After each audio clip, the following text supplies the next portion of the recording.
before we get to thinking about Australia in and out of the Biennale, I want to start by thinking about what a Biennale or biennial actually is. And please forgive me if I flip between saying Biennale and biennial, okay? So basically, it's an Italian word that means every other year. So sometimes I'll say Biennale, and then sometimes I'll say biennial. The Venice Biennale was started in April of 1895, and it is the world's oldest and longest running art fair. It's well known for being colossal, international, and contemporary. And in fact, it can be quite overwhelming, I think, for those who are working at it as much as those who visit. Ellie and I were just talking about what a heavily touristed city Venice is. So, the arts councils of various nations choose representative artists, put them on an international stage in what can be absolutely a kind of life-changing event for all that are involved. The world basically comes to Venice in this time. And during the previews, and I personally have never experienced the previews, but I know lots of people who have, and they've told me various stories about what happened. So this is basically a 3-day span before the Biennale opens up to everyone, when there's lots of press, lots of parties, lots of networking. It's a very intense and frenzied kind of event. Plenty of networking for dealers, artists, curators. And I think to understand fully what the Biennale is, what a biennial is, it's useful to think about the difference between seeing art there versus in our museums or in a private gallery, right? The model set by the Venice Biennale was to feature contemporary art by a suite of international artists all coming together, and to link them, and this came a bit later in the Biennale history, to link them together by a kind of common theme, that's a huge challenge for a curator to do that. So you'll have a curator in place who is sort of overseeing the whole thing, and then within that, the curators for the different countries that are represented. So it's quite complex, as we'll see. So the curator of the whole thing seeks to propose a framework on a very grand scale. As you can imagine, this is using multiple venues, and the framework of it means it's a very complex affair to, sort out, with the artists and curators coming months in advance to prepare the work for the sites. So a really, when it gets pulled off, it's sort of like, wow, look at that, just this incredible, colossal experience. So as I said, I haven't really experienced those previews before, but I know plenty who have, and they talk about just how intensive that form is. All right, I'll just flick this up. Wow, it's like a fire, and that's the point, right? It is quite intense to see the logo in this dramatic way. So as I said, the Art Biennale was the first one, 1895. And then Venice, it's going so well that they're like, okay, we'll add the other art forms. We can't ignore architecture, cinema, etc. So in 1903, there was an opportunity for decorative arts. In 1930, music was added. Film in 1932, theater in 1934, architecture much later, actually in 1980, and dance in 1999. And many of you probably know the cinema one because that's quite famous. And of course, all the celebrities arrive in Venice, and there's shots of George Clooney going down the Grand Canal on a vaporetto, he doesn't go on a vaporetto, that's the public transport. He's in his private water taxi. And of course, up left there, you see this symbol. So anyone who has been to Venice will know that the symbol of Venice is the winged lion of St. Mark. So St. Mark, one of the four evangelists, who is part of the founding myth of Venice, and I could say a lot about that, but I won't. I'll just curb that and say, as the sort of symbol of the city, when you're in Venice, There are winged lines everywhere. This is the symbol of Venice, part of the myth of Venice, the patron saint of the city. And it's instantly recognizable, even in this morphed form, right? And that's part of the Biennale brand, right? Seeing that lion, instantly recognizable, a brand, a kind of logo. I wanted to mention a book that I read a while back, which is called Jeff in Venice. I don't know if any of you have read this book, by the novelist Jeff Dyer. It's from 2009. And the title is obviously a riff on the famous short story by Thomas Mann, Death in Venice. But Jeff Dyer's book is far less melancholy and more, I suppose, whimsical. In Jeff in Venice, the protagonist, who is a recently divorced British journalist approaching in a kind of midlife crisis, and he is sort of, in the first part of the story, experiencing the high life at the Venice Biennale, and he's reporting on what he sees for Culture magazine. It's spelled Kulchur, so this riff on culture. And that, what I just mentioned about these previews, that's his experience of the Biennale. Is like he's not actually seeing much art. he's networking, he's partying, he's meeting all the right people, so on and so forth. It's quite a funny book for anyone who has visited the Biennale and knows these tales of what happens there. Maybe a little bit like Fear and Loathing in Las Vegas, when Hunter S. Thompson goes to report on a motorcycle race but ends up doing all kinds of other stuff. That's sort of Jeff in Venice. But it ends up being also, in the case of Hunter S. Thompson, a social commentary on, the failure of, I suppose, counterculture in the period. And Jeff in Venice is like that. It gives you a nice taste of what it could be like to be there experiencing these moments. He riffs on the comment by W.H. Auden, was famous for saying, "Nothing's been said yet that hasn't been said before." Jeff in Venice says, "There's nothing you can say about Venice that hasn't been said before, including this remark." So Venice, so storied. Like, as I was preparing this talk for today, I was like, Venice, everyone knows something about Venice. Everyone has an idea of Venice, and everyone has an idea of the Venice Biennale.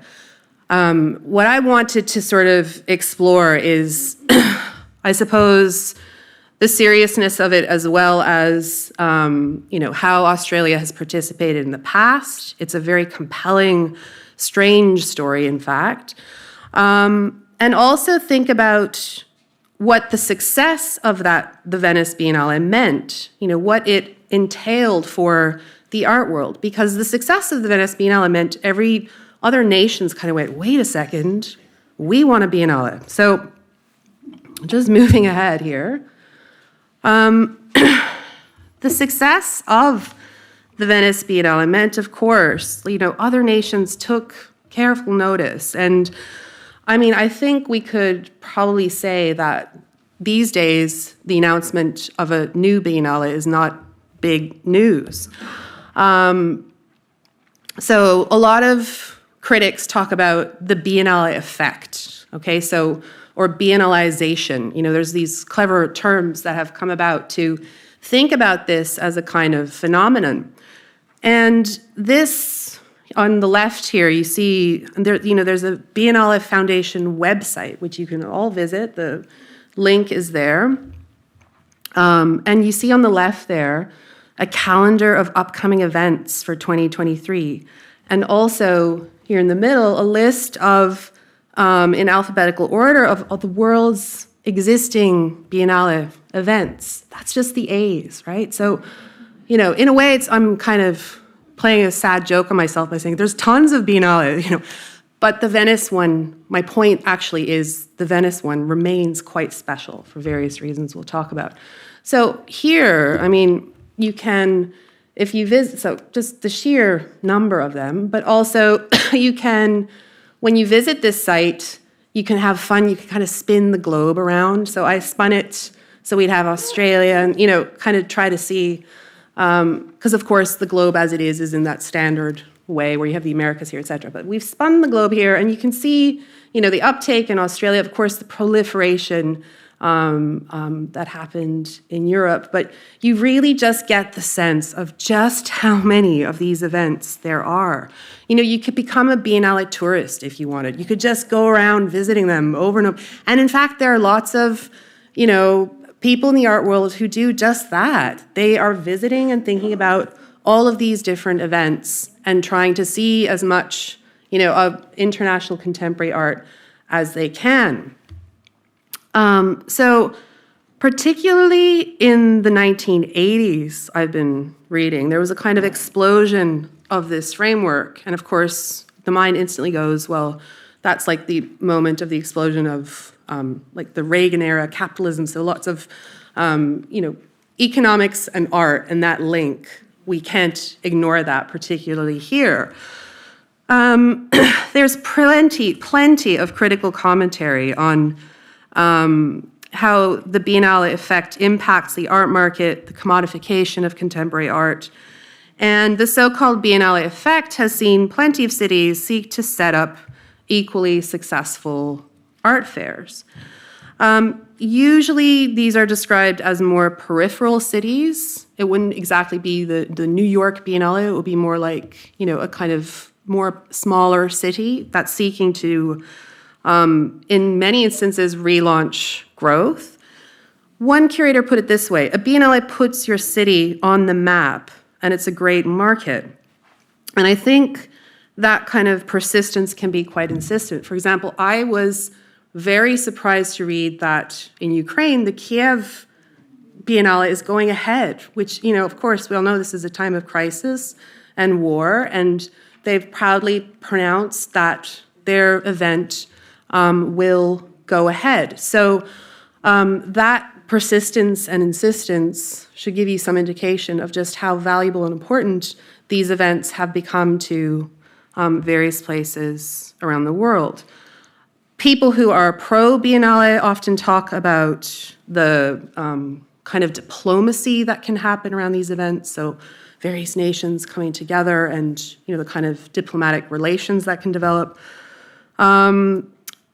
Cultural relationships, the possibility for a survey of what's amazing and happening in the contemporary art world, and of course, cultural tourism, which I'll show you in a moment, is crucial for Venice. And probably many of you know, in Australia, we have Sydney Biennale, Adelaide has one, there's Tarawera, and of course, here we have our Asia-Pacific Triennial, which is in the same kind of vein of things, obviously just every 3 years. So as I was saying, I don't want to stand here and say there hasn't been critique around Biennale. As I've said, there has been. One critic characterized it as, here's a quotation, an overblown symptom of spectacular event culture, little more than entertaining or commercially driven showcases designed to feed an ever-expanding tourist industry. That's a hugely, that's quite a biting critique of the Biennale. The New Yorker art critic, Peter Sheldahl, condemned Biennale as, he says, festivalism. And he says it produces a bland and predictable international style of art. And a former director of MoMA in New York said that he finds it difficult he thinks it must be challenging for curators to come up with new thematics. And I think that curatorial approach where there's this overarching theme for the whole thing, and I know that this is the case in Venice, sometimes there's a real challenge to that, because within that you have all the different nations and contributors thinking through things possibly in a different way. So balancing all of it is quite tricky. But I love going to the Biennale so much. I have to start by saying that and I do think good, absolutely amazing things can and do happen there. And I think that the Biennale in Venice is very special, not just because it's first, not just because it's the longest running, because of Venice itself. And that's what I want to talk about a little bit. And as well, as I mentioned, Australia's special particular relationship with the Biennale. In this international platform, I think Australia was often an uneasy participant. I'll explain that shortly. Marked at first by infrequent participation, and then uniquely 2 different pavilions. No other nation can really say this. You'll see what I'm talking about in a moment. I'm giving all this and then I'll talk about it, but it's true, it's coming. And I'm really keen to just give you some background so that when you all go see Ellie and Archie's pavilion next year, you'll have a sense of kind of what context they've gotten themselves, what they are entering into, what exhibiting at the Venice Biennale can entail. Okay, so I wanted to start with these. I'm really going back. So this is sort of early publicity for the Venice Biennale, which I find tremendously interesting because it absolutely indicates to us how the Biennale has been positioned as a kind of benevolent event, a welcoming event, almost like the United Nations of the art world, if you will. And have a look at these 2 posters and what they can tell us about, a kind of proto-nationalism, but also the politics of the period. So in case you can't see, the first one is from, 1928, and the second from 1948. So 1928, the 16th Biennale. And what are they promoting here? Well, it's all about travel, everyone. It's all about come to Venice, enjoy Venice. You see this kind of row of steamships almost. This wouldn't ever happen, actually, at the Palazzo Ducale. But anyway, this row of flags, tidy, nice, all parked in front of the Palazzo Ducale, San Marco over here. Those who've experienced Venice know this to be true. The Italian flag proudly hoisted. And over here, this in the corner, all the necessary advertisement for the fact that this is an art event, although you wouldn't necessarily get that from the picture here. This is almost like an advertisement for come visit Venice. And the Italian over here, agevolezze di viaggio, it's kind of an older Italian expression for the comforts of travel or the pleasures of travel. I checked in with my Italian colleague yesterday, he's a native speaker, and he said, this is kind of an old way of saying this, but basically smoothness of travel.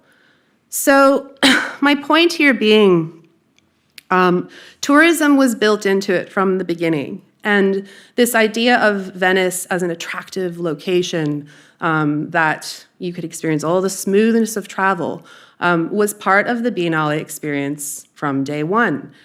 Now, over here, 1948, so this is Biennale number 24. 48, so the world's still reeling from the effects of World War II.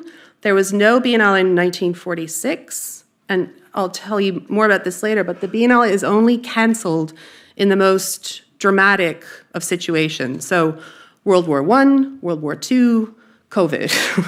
It was also postponed during COVID. But over here, so our 1948 poster, what do we see? Well, a dove of peace holding in its beak a paintbrush, a clay sculpting tool, and adorned with this ribbon that has, flags of the world united in a nice, tidy bow. So, you can absolutely get the sense of what this is trying to communicate. And, the, Ducal Palace, the Campanile, behind, La Serenissima, stretched behind this dove of peace. And so the message being, big claims for art and Venice indeed. Come, experience, it's a time of peace now, post-war, and the Biennale is uniting all of these nations together, right? So it's from day one, the Venice Biennale made huge statements as to what it stood for and why it mattered.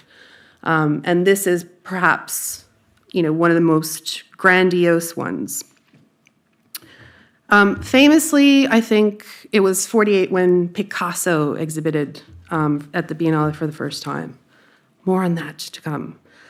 But it's not always been peace and tranquility, okay? And this is what I mean by in and out of the Biennale, because anyone who has gone to the Biennale will tell you that sometimes some of the most tremendously interesting things are happening outside of the Giardini, where the main event's happening. That protest and various dramatic events also impact the Biennale experience, and what is happening outside of the Biennale is as important as what's happening within. So this image, these two photographs are good indicators for all of this. And when I was preparing for this talk, I started just reading a little about so these images are from 1968, okay? I don't see that on the label, but this is 1968. And it was a year famed, not just for protests in Venice, but worldwide. So there's plenty of student unrest and protest. And this is a broad brush thing, but I realized when I was researching, this broad brush actually works. You start looking at where protests were happening in 1968, and it's basically affecting every continent, almost every nation. And I made a very brief list. The US, a turning point in the civil rights movement, opposition to the Vietnam War. There's huge protests in France, May 1968, strikes of up to 10 million workers. In Eastern Europe, countries such as Czechoslovakia were protesting against the Soviet regime. We had the Prague Spring. So that's just a small sample. Just Google it sometime. 68 was a big year for protest and engagement on the part, especially of students and workers. I mean, I read that in France there were strikes of up to 10 million workers. So that's, a huge phenomenon to take chart of. And Venice was not immune. And in this year, the 1968 Biennale, the point to be made is that up until this point, the Biennale had been bound up with commercial interests. It was an art fair where you could buy what you saw. And that all changed this year because of these protests. Students at the Accademia di Belle Arti, so basically art students, protested against that commercialization of the Biennale. Equally, they argued that art had been instrumentalized by the political elite in Italy, and they were protesting against various aspects of the art market. So there's a lot more research and thinking that could be done on this, but I found a very compelling piece about the Hungarian pavilion at the Biennale and how a bunch of artists in there expressed their solidarity with these protests, with the protesters rather, by removing or covering up their artworks in the national pavilions or the central exhibitions.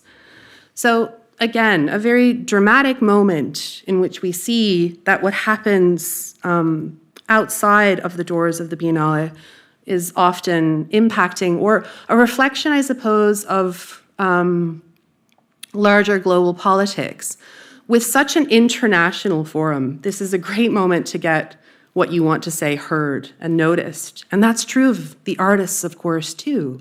So what they deliver on that international stage has such a wide reach because the world is coming to Venice to see and experience all of this stuff. So I found it also interesting to read about how with these protests, the demands for reform of the Biennale statute, or their basically operational regulations, those had been in place since 1930. So there were these demands for reform. And it had an impact. The organizers promised reform, new leadership, an independent president, so someone who was a professional rather than someone being appointed on a political basis, and the invitation of more international artists to the central pavilion, so shifting away from an Italian-focused central pavilion, the elimination of wards, and the elimination of sales office, okay? And I found this really interesting. So 1968, the sales office of the Biennale was closed. There were attempts to reopen it in 84 and 93 that were not successful. This is also the kind of thing I have in mind for what happens off-site of the Biennale is often just as interesting as what's happening inside. And we have, again, if you've visited, you know that throughout Venice, there's all kinds of deconsecrated churches and crumbling palazzi and public spaces, and artists will get permission to make use of those as well as the more official site. And I absolutely remember the sort of ripple effect of this particular work by Lorenzo Quinn, who was an Italian sculptor. And this work called Support was a comment on climate change and global warming and a stark reminder of rising sea levels. And of course, in Venice, this is on everyone's mind all the time. You know, this is a place where acqua alta, so flooding happens regularly. There are all kinds of engineering solutions being developed and some in place that work sometimes but not perfectly. So the encroaching and rising sea levels are always of a concern in this sort of fragile yet resilient environment. I mean, it's still there, and but care needs to happen for Venice. And Lorenzo Quinn's work is a reflection on this. These two giant hens emerging from the Grand Canal and sort of propping up the Casagredo Hotel. He remarked, "Venice is a floating art city that has inspired cultures for centuries, but to continue to do so, it needs the support of our generation and future ones because it is threatened by climate change and time decay." So, a really remarkable instance of a public display of a kind of environmental protest or an environmental message. And subsequently, Lorenzo Quinn has installed hands across a particular bridge in the Arsenale, which is the former shipyard of Venice, which is taking the same kind of approach. Okay. This map is amazing. Okay, so you all know I'm early modern, so I love to flip up.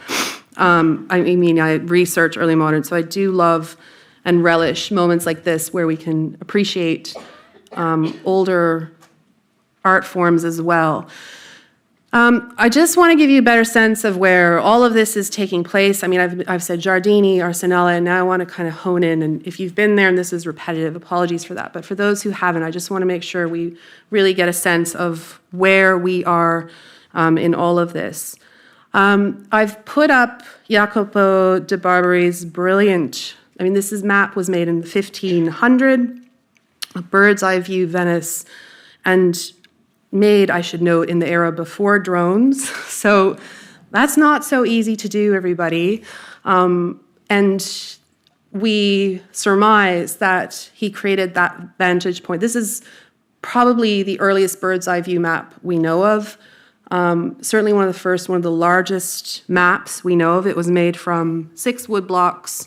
So you can see your dimensions there, 132 by 277 centimeters. It's really big. It took 3 years to make it. And what we're also struck by here is this actually is a city that hasn't changed that much in 500 years, okay? We can still look to Jacopo de Barbari's map for topography of Venice, a kind of, accuracy of depicting churches and various, scholars still use this thing to, hone in on particular details in the city. And there's various clock towers in Venice, and it's surmised that Jacopo de Barbari and his assistants would climb up those towers to get the surveillance pictures they needed. But it's still quite astonishing to look at it and think about it for when it was made and the amount of detail that it contains. I've put it up to remind us of, Venice shaped like a fish or a dolphin, just how weird Venice is, a city built on water. I'd happily give you a lecture on that someday about how that came to be. But what we want to focus on today is thinking about, this map over here, which shows Venice now and the main sites for the Biennale. So over here, the Giardini means garden, and then the Arsenale, which is the former shipyards of Venice, okay? So that one gets added later. Now, you're kind of looking here, like Andrea just said, Venice hasn't changed. Well, that's a big change.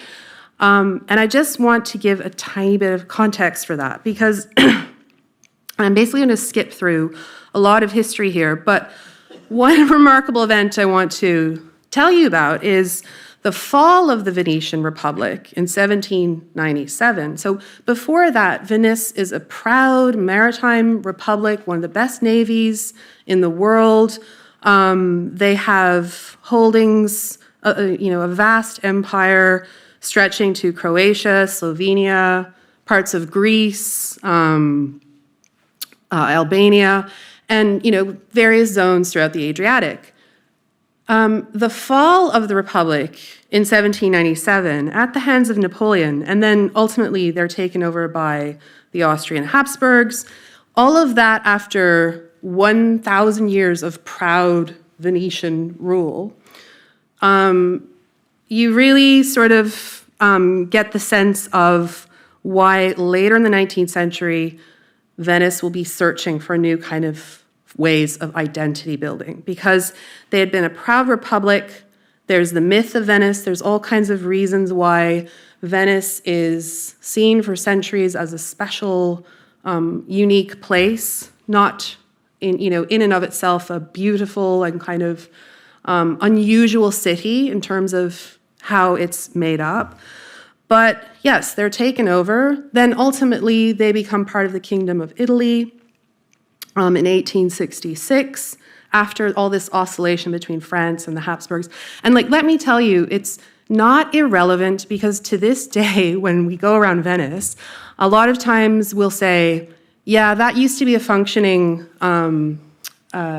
abbey, but then Napoleon came and shut it down, right? So there are all these instances where the impact, and certainly the main piazza in Venice, the hand of Napoleon is in that as well. So we often talk about what happened with that arrival and why it matters to the geography of the city to this day.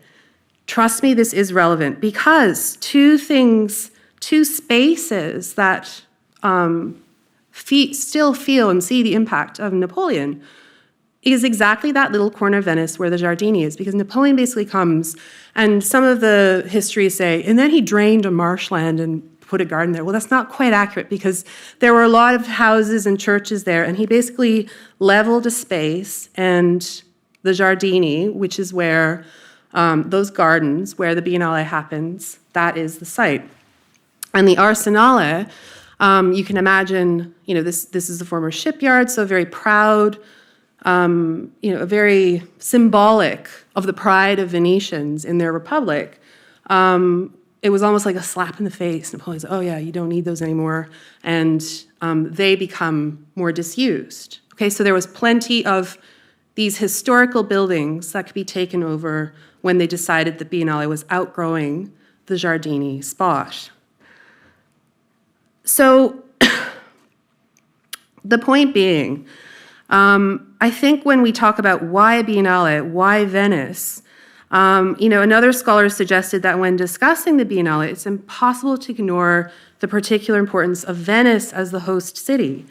Remembering it's the first one, 1895, the longest running, the most famous and respected, and I think knowing a little about the history of Venice helps, because basically they've put this international platform for, international artists in a spot, one of the few spots in the city where history had been sort of erased, right? With the arrival of Napoleon. Like, as I said, so much of the urban fabric remains the same. And that this spot had been heavily impacted by 18th century shifts and the arrival of foreign rule in Venice. So I do think it's relevant. So post-Napoleon, post-foreign rule of Austria, the city also in the 19th century was searching for its identity, a new function after its fall from Republican status. And I think it's also important to note Venice has always had a cosmopolitan spirit. This wasn't invented in the 19th century with the Biennale. When I think about the urban fabric here and teaching the Venice course that I teach, we spend so much time talking about the German presence in Venice, the Albanian presence in Venice. This is a city at the heart of trade routes, north, south, east, west, a maritime empire. There's plenty of immigrants to Venice very early on, 16th century. So whenever we think of Venice, we must think of it in its cosmopolitan mode. It's not like Florence or Rome in that the number of immigrants and the remnants of immigrants and the school of these particular confraternities for Venice, they've always attracted visitors and those who made their home in Venice. So what I'm trying to say is there's a long history of, I keep pointing the red, sorry, there's a long history of migration, immigration that we can think of when we consider Venice. And I think it's also important to understand how it must have cut very deep to have that foreign rule imposed on what was a proud kind of maritime republic. Okay, but back to this idea of in the 19th century and the arrival of the Biennale. The reputation of Venice as sort of decadent, romantic, melancholy destination. Think of the Grand Tour. Think of Lord Byron swimming the canals. Apparently he used to do that. You would never do that now. The hedonistic Carnival. Countless writers drawn there. So Ruskin, Henry James, Marcel Proust, Thomas Mann. Everyone had something to say about Venice. All of this kind of, even after it loses its Republican status, it evolves into a new kind of identity, a place to go to experience, well, it's called La Serenissima for a reason. Serene, beautiful. Nietzsche wrote that Thus Spoke Zarathustra was inspired by the death of Wagner in Venice. So there's all these literary associations as well as artistic. And I think at the end of the 19th century, so post-foreign rule, after being annexed to the Kingdom of Italy, Venice is starting to make up for what was perceived of as some of the delays in its modernization. And it experiences an economic regrowth based on tourism.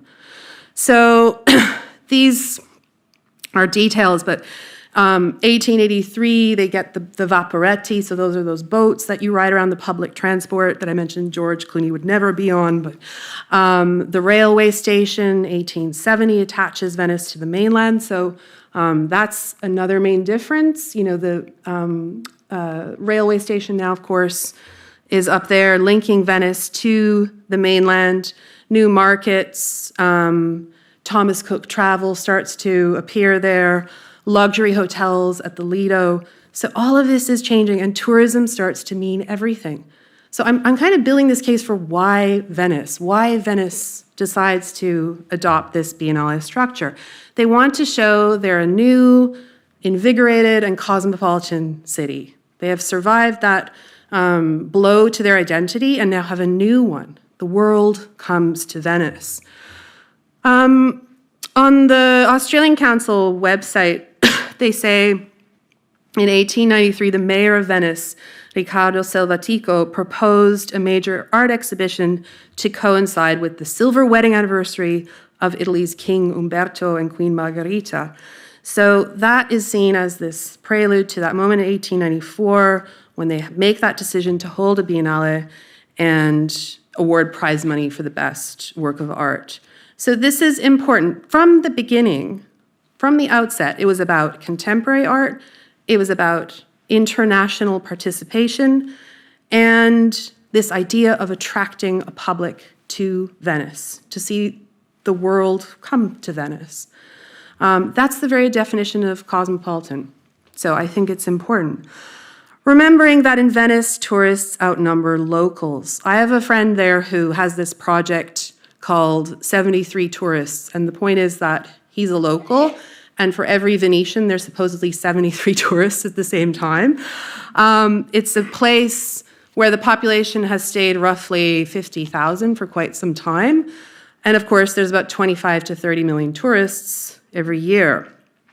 So how to put this, local interests and international ambitions are always together and sometimes in tension, okay? So, the presence of cruise ships coming in, always contested. The banning of those became quite important at a certain point.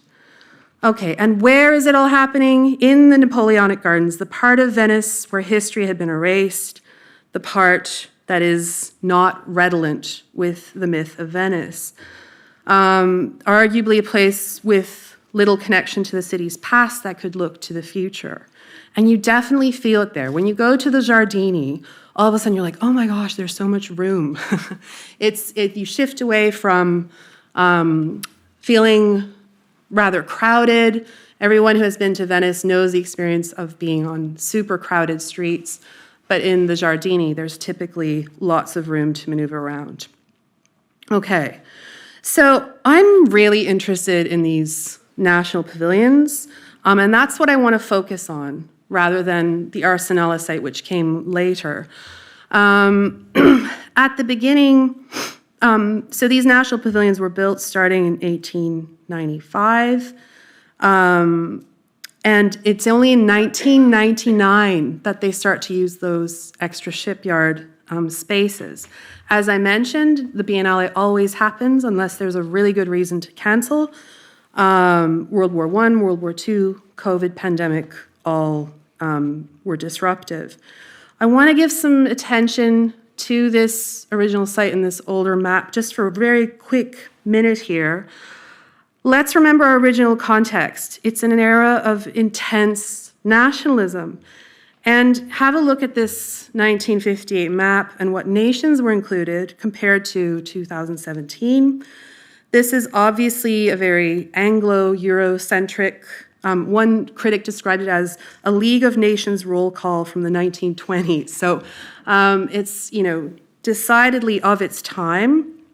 A few things I was thinking about when I looked through was RAU, which is for the United Arab Republic, a sovereign state in the Middle East from 1958 to 1971. It involved Egypt and Syria. And Syria seceded from the Union in 1961. So you can see over here now, it's become Egypt. Yugoslavia, now just Serbia. The Italia Pavilion has become Central Pavilion. That's part of that 1968 protest I mentioned to you. And there's additions of Brazil, wherever Brazil is, I can't see from here, and the Nordic Pavilion, which includes Finland, Sweden, Norway, and Korea gets added as well. Sorry, I can't, you can see. And of course, Australia, right? The last one added, okay? What does it exclude? India, China, Turkey, countless others. And in the 21st century, all of those countries can be found all over the Arsenale, so that other site that I mentioned. And other smaller nations rent palazzi and churches across the city, and there's public sites as well. How does it work? Nations select an artist, put them in the pavilion. the idea being to represent one's country. And again, those are ideas dating to the 19th century era of nation building. And yet this structure is in place still and has been since its inception. It's survived post-nationalism, a post-globalized world. These are all heritage-protected buildings. They can't change them. There's an excellent book by Carrie Gardner, who was chair of the Australian Pavilion at the Biennale, and she's summarized the presence of Australia at the Biennale. And now I'm quoting from her introduction. She says, "From a contemporary perspective, large-scale international art exhibitions like the Venice Biennale are increasingly theorized as complex assemblages that chart the flow of economic, geopolitical, and cultural powers as sites where nationalistic agendas were asserted on a global stage." She's talking most about the early history.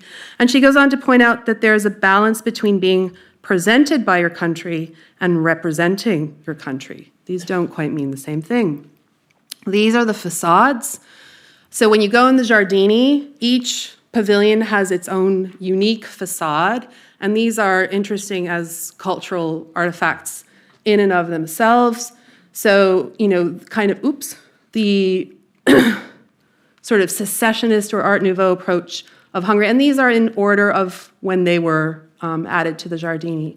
So 1907, Belgium, Hungary. Germany is an interesting one because this is one of the few examples of a facade that was changed later. So originally it had a facade more like the secessionist Hungarian facade, but then in the 30s, there was a move to change it, and it was completed by an architect who had allegiance to the Nazi Party. And in fact, it was opened by Hitler and Mussolini when it opened. So that's something everyone always... And so right there, you have a sense of that there's a certain tension as an artist and curator entering a space like that, isn't there? And knowing that history of the building in which you're working. So bearing that in mind. Great Britain, very important to Australia's history at the Biennale because, of course, but the early Australian artists exhibited first at the Great Britain Pavilion. I also put, Russia was also one of the first ones. Interestingly, when I was at the Architecture Biennale this year, it was closed. There had been the decision of, given the current war with Ukraine, that the artists and curators wish to withdraw from the Biennale for those political reasons. Now, you may be asking, why on earth haven't I shown the Australian Pavilion yet? I promise I will, but I want to start by, that's because I do have Australian citizenship now, so I'm okay to say we. There's no national pavilion until a bit later. Okay, so the early Australian involvement in the pavilion is exhibiting under the flag of Great Britain. So this would have been a great Biennale. I think these are extraordinary works. Before I talk about these very quickly, I'll just note for you that the first Australian to exhibit under the British flag was Grosvenor Thomas in 1897 at the second Biennale. And then between 1907 and 1914, there's 10 different Australians who exhibit, but for Great Britain. Artists including Charles Conder, Arthur Streeton, Tom Roberts. Thea Proctor was the first woman in 1912. And then we have to wait until 1982 for another woman Australian artist, Rosalie Gaston. These are the early days, and the argument in the book about Australia at the Biennale is that Australia is still seeking self-definition as a nation. Okay, here's a great quote from Julia Engberg. She says, "Australia's participation is a history of politics articulated through art. Its ups, downs, and sidesteps reflect waves of conservatism, growing national identity, policy shifts and prioritizations, and of course, the tyranny of distance and economics. Until the late 1970s, it was also burdened by feelings of inferiority, with many efforts being financially assisted by Britain maternalistically." There's a lot to unpack in there, but just so we all have the understanding that As I said at the beginning, a kind of uneasy participation. This isn't a story where I can say Australia was in the Biennale at the beginning and right through to now. It's not that simple. There's not a clear trajectory that way. And there were controversies often with what was chosen to be included and displayed. And with that prehistory, this year, 1954, is often seen as a very important starting point for Australia asserting its identity as it was then perceived at the Biennale. So you have here, of course, three now very familiar and iconic Australian artists bringing their characteristic sort of post-war sensibilities and at times apocalyptic visions to Venice. Nolan, Drysdale, Dobell, the idea of history, myth, Australian myth-making, bush iconography, that is a very generative period of myth-making for Australian artists. So the Ned Kelly stories, the idea of bush iconography with Drysdale, his focus on those who live and work the land, the remote spaces. And over there, William Dobell, who we looked at last week for a little while with the Cypriot, and here a kind of apocalyptic war-like, depiction of, a distressing moment in Australian history. And I think, we can all say, as I said, this would be a wonderful experience to have. This curation is very interesting. I think the Drover's Wife, for example, that was made famous in a short story by Henry Lawson. I think there was recently a film. So anyway, there's that kind of adaptation. Of course, Ned Kelly, before I moved to Australia, this was the painter who I knew, in part because of the Sydney Olympics. If you'll remember, they had, in part of the parade was the Ned Kelly, helmets. And I remember looking, what is that? And then just exploring and thinking about Sidney Nolan. So he is quite a celebrated Australian artist and someone that many do tend to know outside of Australia. So 1954, a very important year. Now, 1956, it was Albert Tucker who exhibited, also modernist kind of artists. So thinking about the Biennale as a site for the avant-garde, which was always the vision of from its inception, this seems entirely appropriate. Now, the following Biennale, so 1958, this may not look like it, but this was controversial. Let me explain why. We have Arthur Streeton and Arthur Boyd selected by Commonwealth Arts Advisory Board to represent the Biennale. And the choice of Arthur Streeton was heavily criticized and commented on. He was selected for 1958, even though he had died in 1943. So right there, going against this idea, this is no slight against the Heidelberg School, or this is actually, I love this is one of my favorite paintings. And I think, but the point is, for entry into the Biennale, this site for new contemporary art, this was heavily criticized because it was seen as an anachronism. It wasn't fitting the notion of the avant-garde at the time. And so it drew opposition from those who were more keen on the modernism of, say, Sidney Nolan from previous years. And these, 14 works were selected by Arthur Streeton, which may have been radical and lively at the time they were created, but were criticized for being not of the moment. So that's an interesting instance where you absolutely see how intent that notion of contemporary is at the Biennale. The Australian ambassador to Italy, here's a quote. "It was felt that the exclusion of avant-garde artists gave an impression of backwardness." And as for Arthur Boyd, very interesting painter who actually did a lot of very socially engaged work. It was his landscapes that were selected to sort of accompany Streeton's, right? So it's a very interesting moment. That's what I mean by you can see as much in the criticism around pavilions as you can in the celebration. two different kinds of reviews. It matters.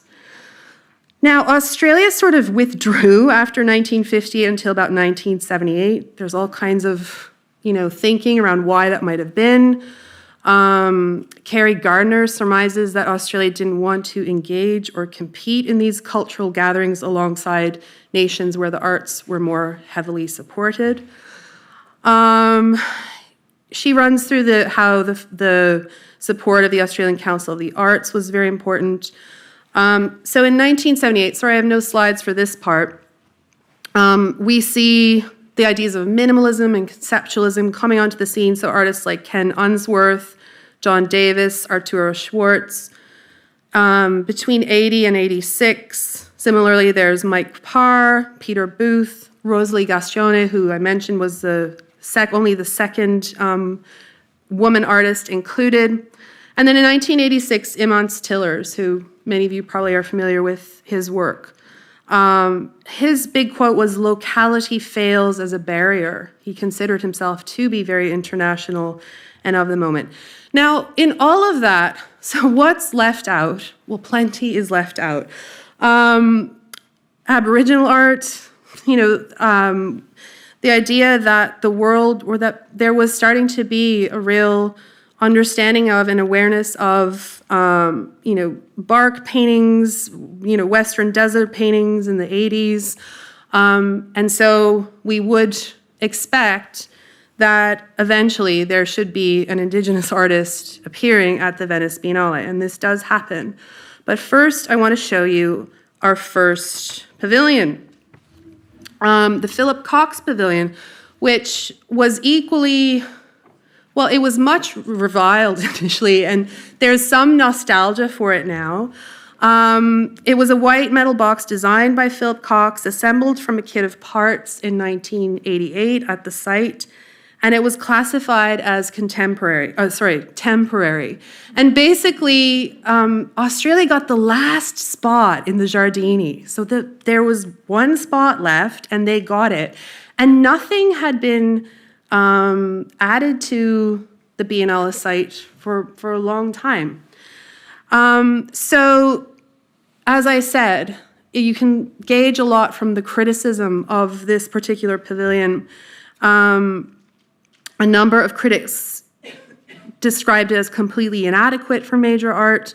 There were reports of the oil paint softening in the Venetian sun, the need for radical air conditioning, and basically, an inappropriate place to house and display and mount art that, a lot of people found problems with it, including the artists. So the first to be housed in there was Arthur Boyd, who we saw earlier, his landscapes, and now a kind of more, radical Arthur Boyd. He's the only artist to exhibit at the Biennale twice.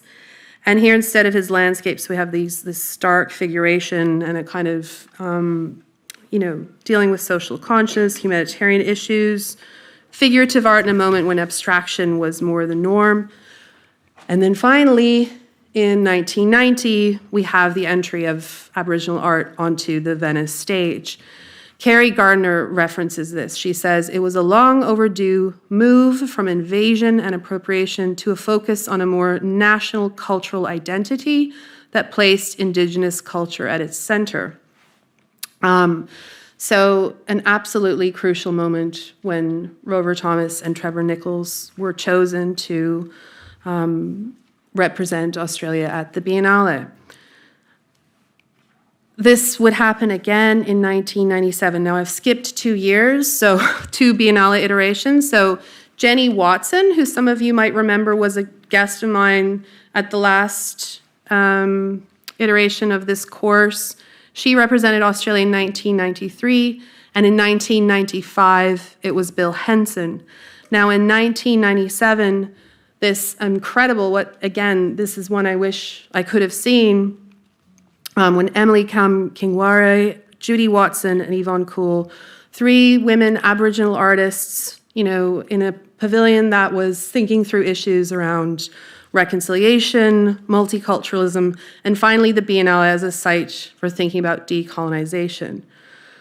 Now, in the 2000s, there was an assured and steady stream of representative artists: Patricia Piccinini, Ricky Swallow, Sean Gladwell, Vernon Aki. Then, remembering this is our original pavilion, in 2015, something special happens, which is Australia gets a new pavilion. Now, remembering that the Philip Cox version was temporary and assembled from a kit of parts, but the important thing was it was classified as temporary. So they kind of sidestepped the normal Giardini rules, which were that no one can change their pavilion ever. There's very strict rules about that. The Germans might want to change that fascist facade, but they can't, right? Because there's very strict rules, cultural heritage protection, etc. Because the Australian pavilion was designated as temporary, they got to have a brand new installation, this new pavilion. The last time the Giardini had a change was 1995, when Korea's building was the last to be erected there. So the Australian pavilion always likes to say, I'm the only 21st century building in the Giardini. So it was quite remarkable. And it was created by a well-known architectural firm, Denton Corker Marshall, and they were asked to provide a white box gallery. And they did something that has been interpreted by some as bold and by some as boring, which was, again, lots of controversy. They placed this white box inside a black box, and the exterior is made almost entirely of matte black granite, okay? Honed to a soft finish and arranged in large grids, 3.4 by 3.7 meters. It's described as resilient and permanent material, as a kind of skin for the building. And the idea being that, it's sort of a blank canvas, whereas what's lively is sort of happening inside. It's been described by the architects as a neutral space. One description, the pavilion, and I'll show you some shots from inside in case you haven't been. A beautiful object and a cleverly conceived container highlights a difference between art and architecture as currently practiced. The former can explore national differences, while it appears that the latter, architecture, in order to seem contemporary, must avoid them at all costs. So basically, idea of a transformable blank canvas, and it really does stand out in the Giardini. So you saw those earlier pavilions. They're all sort of these 19th, early 20th century facades. This, when you encounter it in the space, really absolutely sticks out. You're like, whoa, it's very distinctive. So for the debut exhibition, it was the wonderful Fiona Hall. And it's interesting because I didn't see it, but the descriptions of it are that she painted the interior of the so-called white box gallery black and hung pieces created in collaboration with Aboriginal weavers, as well as her wonderful sort of cabinet of curiosities approach to repurposed and found objects, and in a kind of reflection on the environment. There's so much to unpack with Fiona's work, but the point here being, she took advantage of the space and even went so far as to black out those very few windows that are there. So it was a very interesting and kind of bold move.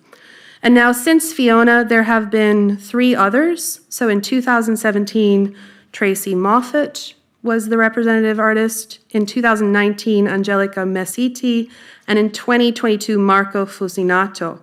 So Ellie and Archie are taking over space that has been used for the Art Biennale on 4 previous occasions. So this is a very interesting moment. Now, I'm going to wrap up now, but I just wanted to quickly highlight a couple of things. One, the very clever and interesting proposal that Richard Bell, because I've focused more on the space and the buildings than I have the actual art inside. And this is, it would be horrible of me not to mention this very clever proposal of Richard Bell's for the 2019 Biennale. This is a proposal, this didn't actually happen, but he basically wanted to wrap the pavilion in chains as a suggestion around colonialism and oppression. And when his proposal was declined, he went and if you know Richard Bell's work, he doesn't take no for an answer. It's brilliant. And then he basically created a replica of the pavilion, wrapped it in chains, and put it on a barge and floated it down the Grand Canal. And when that event happened, he then planted, I have a pic, actually I was there, but I wasn't there for the event because I have a picture of my colleague standing in front of this replica because they later placed it in the Giardini, and I think he had his embassy work in situ there as well. So this is a very interesting instantiation of thinking about Australia's black box pavilion, how it could be used, and Richard Bell's very interesting reflection upon that.